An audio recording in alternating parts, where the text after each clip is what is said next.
Hey friends, I'm Sharon Betters, and you are listening to the Daily Treasure podcast produced by Mark Inc. Ministries. And I am sad that this will be our last devotional with guest writer Holly Mackle, but I'm also glad because of the message she leaves with us that is filled with so much hope and grace. Today's devotional is called Dear Future Me, on regret, memory, and keeping the record straight. Tonight, if all goes well, and really, who am I kidding, I will rock my 3-year-old and put her into the crib for the last time, as tomorrow we will transition to the big girl bed. Unless a disembodied hand descends from the heavens and writes on my wall something I will probably still try to ignore, we are done having children. And so I find myself, on the eve of this last crib sleep, a little misty. I think these are the moments the nameless faces mean when they stop me in Publix to say, "Enjoy every minute," or "They grow up so fast." And I would be all out lying if I said I had a history of receiving such a comment with grace. At least to their face. I am a Southern girl at heart, so I can smile and say, "Thank you, ma'am," with the rest of them.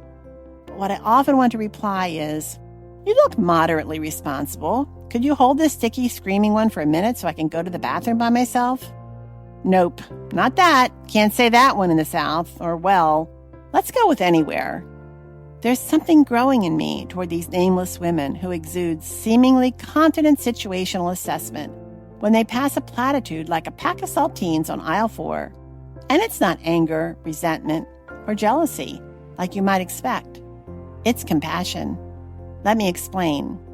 I am realizing that a comment that might make me bristle may more often than not have infinitely more to do with the sayer of the said comment than with me, the receiver. Sayers think they're doing me a favor in saying something and not casting an impossible gauntlet, which, by the way, let's be real. Can you really enjoy every minute? Has anyone ever done that? I mean, really. But they're not trying to be unkind.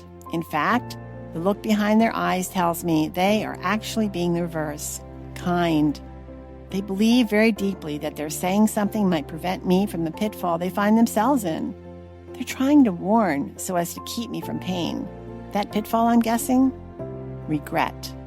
The realization that their own are grown and gone, and they wish they could have, should have, would have done a gajillion things differently.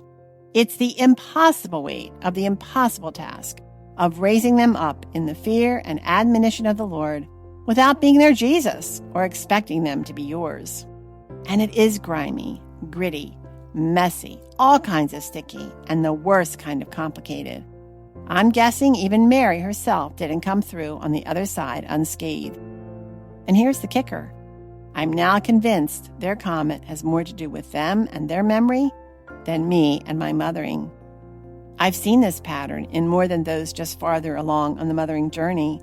It's the unspeakable question, the silent asking, is my decision okay if it's different from yours? And from those farther along down the road, it's the metaphorical glance in the rear view over the shoulder in that Publix aisle, and the oppressive condemnation of not having done everything perfect, correct, of having savored every minute.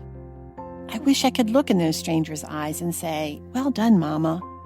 But the truth is, it might not be true. And more than that, it's definitely not my place to judge the well-doneness of their standing with a holy God. But that's what they're looking for, isn't it? And my heart wants to offer a cup of water to those well-worn and weary travelers who, in that very moment, on that very Publix aisle, may be getting battered by regret. Advanced mama heart beyond mine in years and experiences and ins and outs of mothering, do you know him? Do you know the only one whose final stamp of well done will bring satisfaction and strength to your soul? Do you walk hand in hand with the only one who can make all things new, including troubled relationship and miscalculation, and even the biggest missteps in the most important mothering days? Do you rest alone in the one who might have permitted you to do a whole lot right and still not allowed your children to turn out the way you hoped? Dear future me, mothering is hard, but God was all over every part of it, including and especially the mistakes. He saw the end game. You were in this. You weren't always wishing them to grow up. Yeah, sometimes you want to pluck out each of their piggy little toes and feed them to a mongoose, but much of the time you didn't. There is grace in remembering correctly, and I want you to be kind to your past self. Future me, will you honor this past me? Because she is fighting hard to stay in this whole parenting thing. She's messing up heartily with great regularity, but she's also repenting, believing on the cross, and asking for change. And ultimately, regret or sadness or the painful perfection of hindsight can sling their arrows to no avail because she is sheltered, covered, and called to life in light of the completed work of Christ. So future me, be the woman in the public's aisle who looks and smiles and offers silent prayers of petition that the young mom in her sights is resting on a whole lot more than her own mothering skills.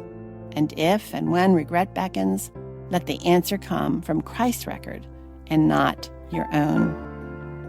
Hey friends, thanks so much for joining us for this Daily Treasure podcast. As always, we want to continue to offer you more help and hope resources. And today I want to introduce you to a conversation that my husband Chuck had with baseball great Dave Dravecky. Dave and Chuck talk about how cancer destroyed Dave's successful baseball career, along with Dave's struggle to deal with not only the loss of his career, but understanding his true identity. I know that you are going to be encouraged by Dave's story of how cancer denied him his career and also put him into a dark depression, but how God brought beauty from those ashes. So make sure you go to helpandhopenow.org, that's helpandhopenow.org, and check out Chuck's conversation with Dave Dravecky. Thanks so much for joining us, and we look forward to being with you tomorrow.